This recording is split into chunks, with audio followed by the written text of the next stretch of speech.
Welcome into the midweek mailbag show presented to you guys by Fantasy Points. My name is Nick Skrip. I'm your host on this show every single week where I take fantasy football questions from either Twitter or the Fantasy Points subscriber Discord and answer them here. This week we have questions all from our Fantasy Points subscriber Discord, which is a big incentive to be a subscriber for Fantasy Points because our Fantasy Points staff members are in there every single day interacting with the subscribers. So it's a great place to be. It's a great community. Heading into week 10, plenty of questions floating out there. We have some great ones on the show today, all from the Discord. First question is from Pickle. Mostert or Jeff Wilson? What's the deal? Good question after seeing what we saw this past week in week 9. So Miami sent a 2023 fifth-round draft pick to San Francisco for Jeff Wilson. Obviously, San Francisco just acquired Christian McCaffrey. Elijah Mitchell should be returning from the IR at some point here.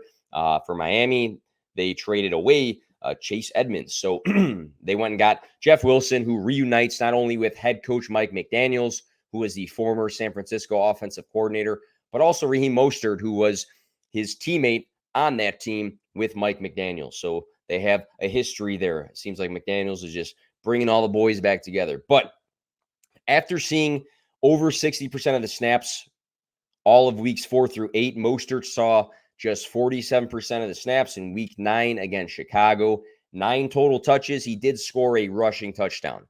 Jeff Wilson, on the other hand, had a slight edge in snap percentage with 49% to his 47%. But he also had 12 total touches, which was more than Raheem Mostert's 9. He also scored a touchdown, but it was through the air. He had 3 receptions in this game. The two running backs split carries evenly, with Jeff Wilson being more efficient with those touches. I think this game versus Chicago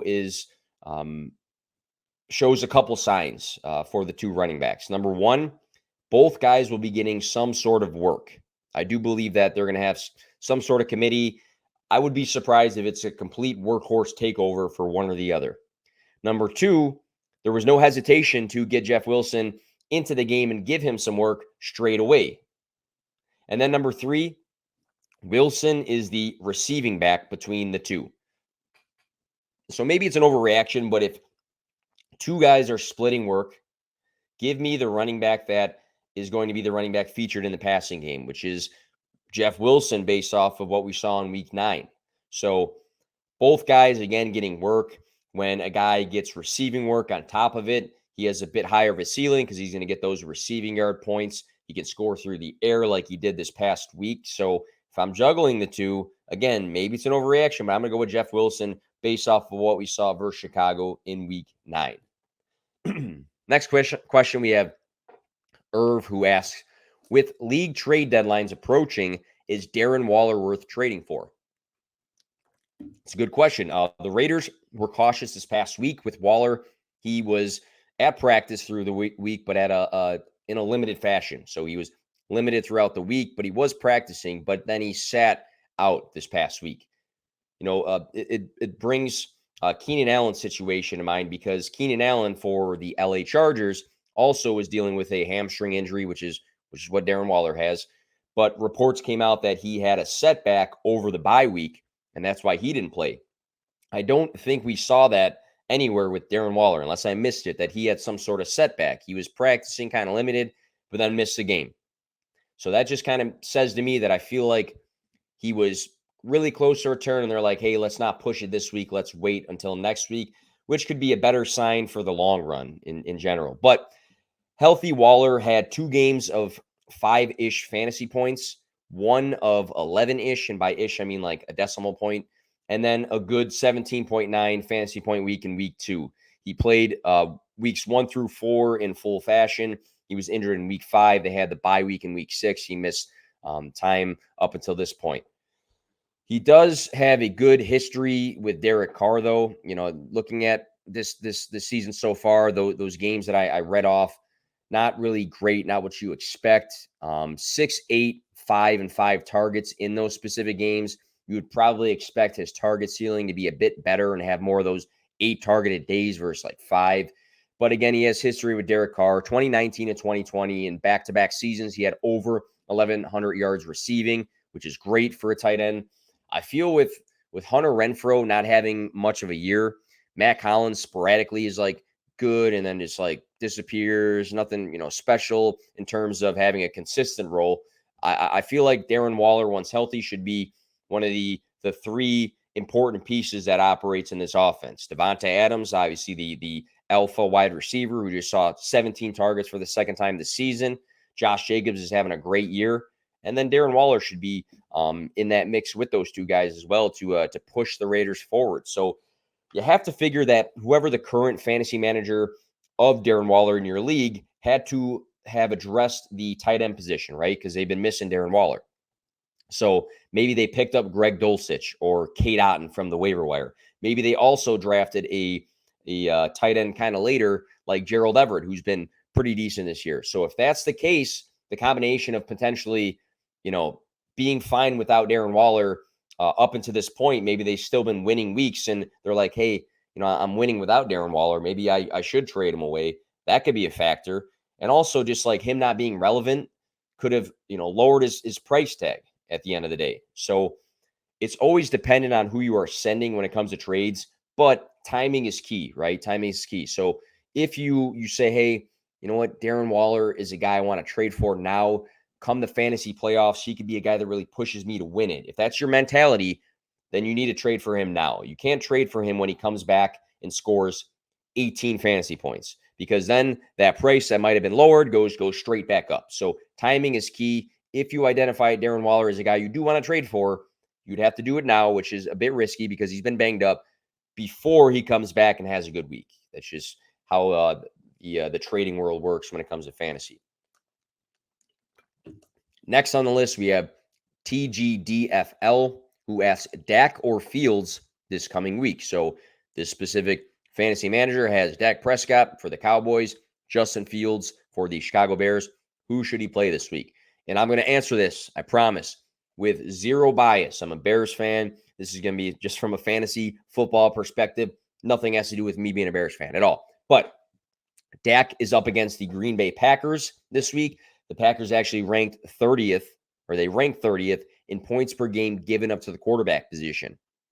AKA, it's one of the clear-cut toughest fantasy matchups for quarterbacks if they're giving up the third least amount of points per game. So the Packers, it's a tough matchup in general.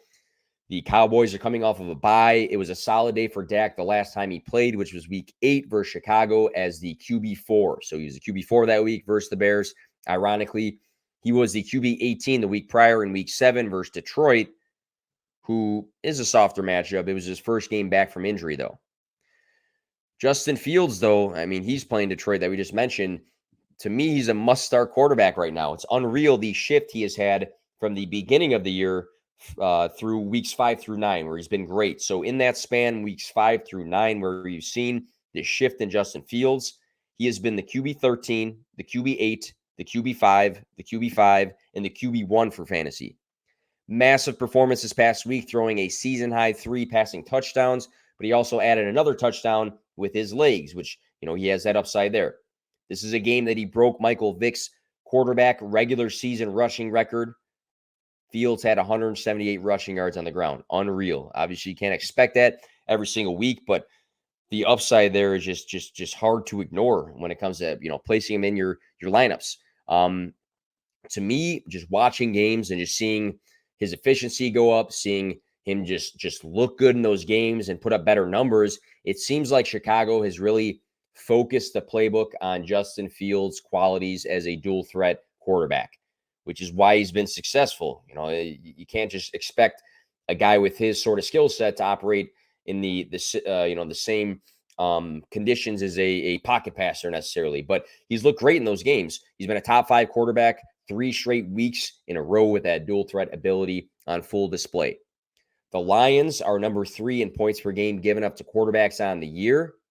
The list of who I would actually play above Justin Fields this week is very small, and Dak Prescott is not on that list. So going with Justin Fields based off of the red-hot streak he's been on, much better matchup. You can't put him on the bench after what he did last week.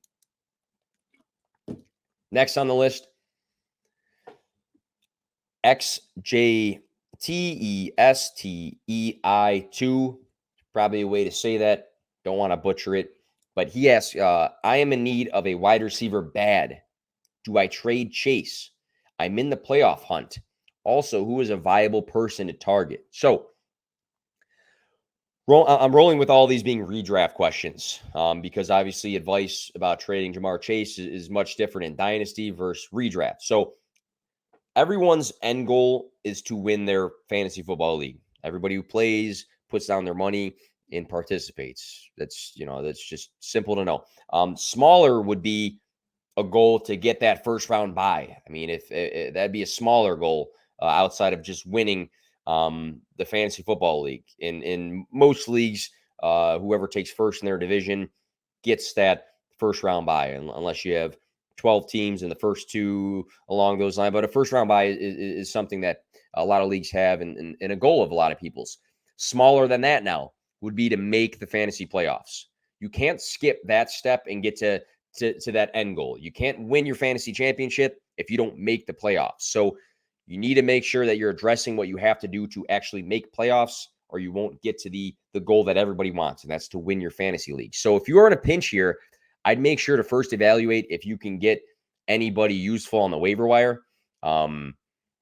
Different leagues have different depths of rosters and bench spots. So some leagues, the waivers might be super thin. Other leagues, there might be a ton on the waivers. So if you are maybe stacked at the running back position, you have a solid tight end, your quarterback's pretty good, but you're not super deep at the wide receiver position, you might, look to say, hey, maybe I can just go pick up a guy that might have some upside that I can use in hope for, somewhere between 10 and 15 points, right?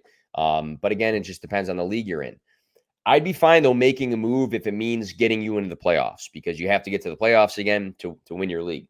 So you need to identify somebody who is a bit deeper at the wide receiver position that you can trade, I think, if you are really struggling for a wide receiver, because you're probably looking for some sort of wide receiver combo, right? The return should be, a new starting wide receiver in your lineup that would, replace Chase, even though you can't play him right now, plus something else with use to your lineup, right? In order to give a big name like Jamar Chase away. Especially seeing what he's done the last two games where he scored 32 and 33 fantasy points. Anybody who clicks on his profile can see this guy went crazy the last two times he stepped onto the field for the fantasy world.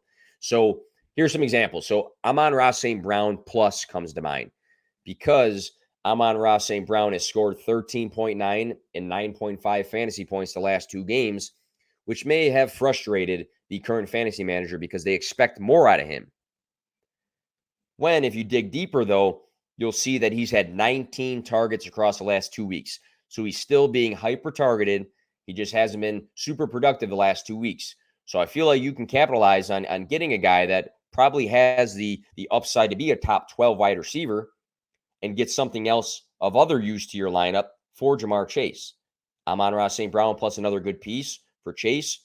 I throw that out there just knowing that he's had 2 down weeks, but nothing's changed when it comes to his importance in the Lions offense. Another guy that is very similar to that is Chris Godwin. Can you get Chris Godwin plus another good piece? Because in his situation, here's his 3 last fantasy weeks: 11.5, 13.5, and 10.7. Nothing crazy, nothing that's winning you a matchup.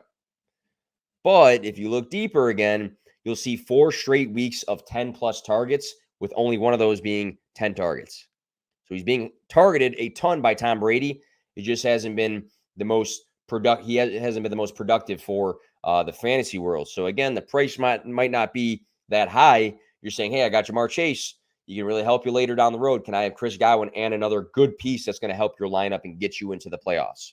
So just 2 examples of guys that, have been down for production but are still getting a ton of volume. I feel like you got to look for those signs because the production will come.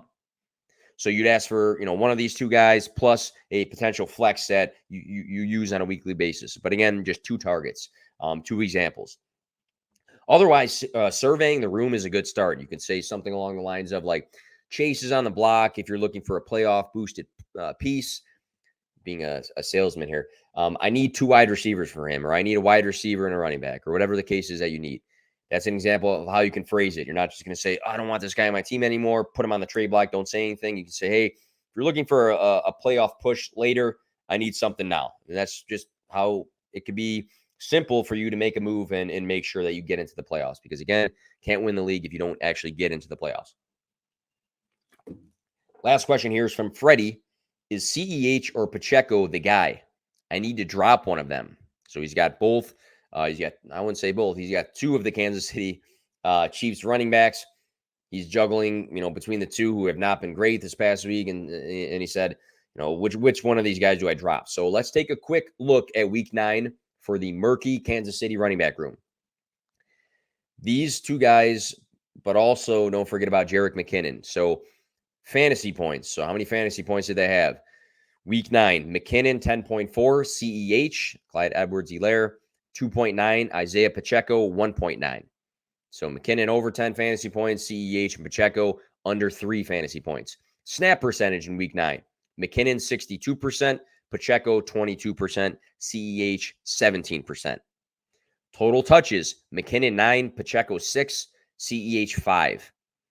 So this past week was a bit situational. Patrick Mahomes threw the ball 68 times in this one. So can you count on that more? Probably not. I mean, his season high before this game was 43 with most of his games, in the 30 range. This impacted the use of the running backs in this game. Specifically, McKinnon, who had 6 receptions. He was involved in the passing game in that specific game. So I think you don't feel great rostering any of the running backs in this room, just in all honesty. I don't see any signs that say like one of these guys is going to be a guy that you should have in your lineups on a weekly basis, unless you got to address an injury or there's a bye week that impacts your lineup. But, Pacheco, he had 11.2 fantasy points in week 1, but otherwise he's had a high of 6.3 the rest of the season. CEH, we've seen better fantasy days of in comparison. So I feel like I lean him just because we've seen better days out of him. He had 2 games of 22-ish fantasy points, 4 games above 14 fantasy points. So, none of that happened after week 4, which you can say, well, it happened early on. Now it's not happening anymore. But at least we've seen him produce to that level this season, where Pacheco has also really not produced much during this, last, 3-4 games. So, again, kind of nasty running back room to chase points from in general, but I think I'm going to keep CEH. I feel like he's got a slight edge just based off of production this season earlier on with Pacheco. But again, I read you guys the fantasy points. I read you guys the snap percentages, the total touches this past week. I don't see a workhorse, and I don't see anybody that stands out as like the guy every week in this specific running back room. But that'll do it for today's show.